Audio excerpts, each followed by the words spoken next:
Hi guys, sorry I've had no videos up for a while. I've had a bit of a manic week. Everything's going a bit bonkers. First of all, Bushcraft show on Saturday. Absolutely fantastic. I went there with my mum last minute thing, and yeah, it was just amazing. Met Sandy Jacklaw, whose knives are even better in person and just a true gentleman. Also, I met Stoneybrook Bushcraft Andy, who was, when I saw him, was just giving away everything that was in his bag. It was just unbelievable. Also, Funky Prepper. It was nice to actually meet Mr. Funky himself. After talking backwards and forwards via YouTube, it was just took a bit of getting used to, with people talking to me with a camera in my face. But I'm sure that'll come with time. I suppose there's going to be more shows, more. Anyway, I managed to get these. This is raffia, and this is actually quite rare stuff. Checked with my supplier, and he says this is actually quite rare, quite hard to get, or at least at a realistic price anyway. It's actually some kind of plant extract that's woven through, just to give you an idea. And this is an old price. Also got this, which is Metapol, and this is nickel silver, which runs through it.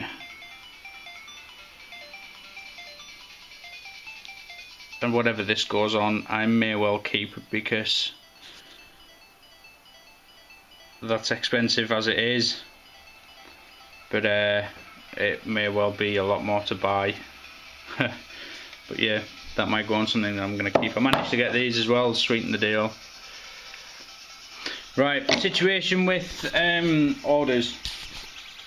I've scribbled out the details, personal details. This is what I have on back order at the minute, as far as customs go, excluding a couple more that are on the list for the friction folders.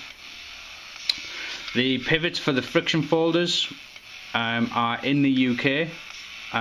They are with my supplier, who is going to be importing my stuff from now on. There's been a few teething problems with it, i.e. USA knife makers sending the wrong things, and of course they had to go back before we could swap it all around.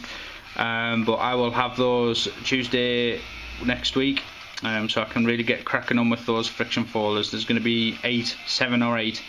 5 of them are pre-sold. Most of these are in various different stages, with some of them not being started on, some of them still waiting the materials on. Most have been paid for, which has bought me my tooling, which has kind of pushed the hobbyist side of things to a new level. I must admit, over the last 2 to 3 weeks, I've become quite overwhelmed with it all. And then of course with Blade HQ, it's just blown my mind, if I'm honest. So myself and my girlfriend have put together filing systems. I don't want to go through this because it does have personal details on, but all the orders are all now in here. Everything is going to become much more professional, more so like a business than a hobby. So that's how things are going to progress. I'm going to ask everyone to bear with me. I know some people have already been very patient. If any of you that have already paid a deposit would like a refund, I will be more than happy to give you the refund if you do not want to wait that little bit longer for your knives, for the simple fact that it's less for me to do before I can concentrate on doing batches of knives for Blade HQ. I will still be selling on Gear Bastion, no less to Gear Bastion. In fact, the only difference is they're likely to get the one-off customs, whereas Blade HQ will get the runs, but the designs will cross over between the two.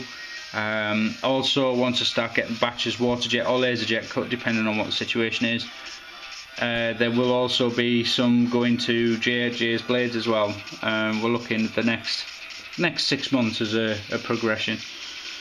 What I have going on at the minute, there's quite a bit going on in my garage. My garage is actually at the minute full of sawdust. Steve, there's your catty there. Your knife just needs heat treating. Can't do it today, need to tidy my garage up, which I was going to do today, but it's too late now really to go in there and do it. I've got these are heat treated and Rockwell tested to 5860. I can't remember exactly what they were, exactly 59 point something. D2, these are 6.5mm thick D2. This is the knife with the first ever milling on that I did, which is a chisel one side, and it does have a bit of a full flat on the other, which was just to kind of bring in the mill in a bit. And this one, which needs tidying up and messing around with, but this one is going to then be sent to Funky Prepper. I'm just going to let him have it for a while and just beat the shit out of it, and I think he's quite excited about it, so yeah, I'll keep to my word and that'll go to him for a bit. And I'll probably end up keeping this one anyway, because it's obviously one of the first two that I've made from D2. This will be sold. If anyone's interested in it, give me a shout if you want customised options with the scales. But it's not going to be cheap, so yeah, deal with it. What else have we got? Something else as well. My best friend, who I see maybe twice a year, was down from Sunday night till Wednesday morning, and I made this with his help because he is a bowyer, and this is a English longbow, and it's shooting at around 50 pounds ish at about a 28-inch draw. It's the lower limb is ever so slightly stiffer, ever so slightly. I mean, we take a material off with a spoke, with a cabinet scraper. We took several pieces off for quite a while, just to wind him up and add a bit of cool. It actually has carbon fibre on the tips, which looks like it's having some crazy reaction to the oil that's on it. Oh, it's just scunge on the top.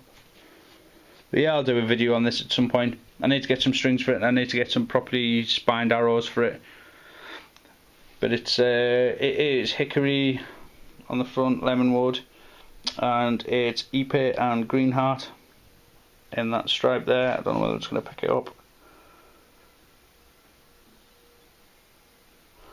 And then carbon fibre on the tips, which is covered in spooge, and arrow guide, and that's it there. Yeah, so you'll see more of this. What else? Right, let's go to the garage. Doors on. Right, so like I was saying, pretty much got over my little meltdown. And I need to completely re-tidy my garage. I can't grind anything while there's sawdust everywhere. I've been trying to sort out supplies all day. It just is what it is. It's Steve's knife. That is a knife that needs a fuller running down it. It's going to be quite a nice little chopper. Henry, there's yours. That's the other thing. And that's yours, preheat treat. Yeah, my supplier for belts, my friend Paul, between us, we forgot to restock on the 36 grit. So all I have is 220 grits and Trizacs, which has slowed me down a bit as well. But I'm just messing around. This will be on Gear Bastion soon. This is 52-100 and it's just a spear. I just wanted to see if I could get it right, just messing around with a grinder. I've got these two here, which again were just offcuts lying around, just messing around. They'll go on Gear Bastion, because I have to divide my time between putting stuff on Gear Bastion, sorting out the stuff for Blade HQ, and keeping the last of the customs ready. And I won't be taking any more custom orders. So I've had more and more emails asking about it. There will not be any more custom orders unless I know you personally and it's already been pre-arranged. The slingshot, I've got a set of 2 to glue together, and I've got another set of 2 here. This is how they start out. One's jungle, one's desert cam. I'm just waiting for some bandsaw blades to come in for those. Hellhounds 7, 8, 9 and 10. Don't look like much at the minute, but they're there. They're just waiting for me to get more belts in. And my angle grinder died as well, so at the minute I'm using a draper grinder which has about as much torque as a hamster in a wheel, with the brakes on. So yeah, so there we go. So I can't make sparks because otherwise I'll explode. I don't have the belts to make the sparks, but they should be here any day. The friction folders, again, don't have the belts, but the pivots are in the country, like I said before. Sat here. How many blades have I got? 1, 2, 3, 4, 5, 6, 7. There's 8 blades, so there's going to be 8 knives. One's going to be full tie as well. That one's available still. But I don't know how much it'll be. It depends how much of a pain in the ass it is to do. But yeah, there you go. Like I say, guys, thank you for bearing with me. I've kind of just gone from enjoying making these things as a hobby to, well, it's just gone nuts in a very short space of time. So yeah, so I'll get my garage sorted out over the weekend. I'll have new belts beginning of next week. I've got the pivots for the folders next week. These on the table are priority. There's Chris on Facebook. Those 2 catties, I'll get them glued together next week. Get these ones glued out next week. Isn't that right, Boris? Yeah. I've just had a quote back for water jet cutting. You guys in America, you're grateful for what you've got. I've just been quoted £33 per blade. Yeah. So I've got other possible sources, and I've got a local toolmaker who is going to supply me a D2, so you're going to see me switching over to D2 primarily very soon. I've got some big billets coming, get used to working with it, and yeah, and that's what I'm going to be making most of my bigger knives out of in the future, is D2. Yeah, I just need to work out whether I can differentially temper it. Oh, and you didn't see the hat.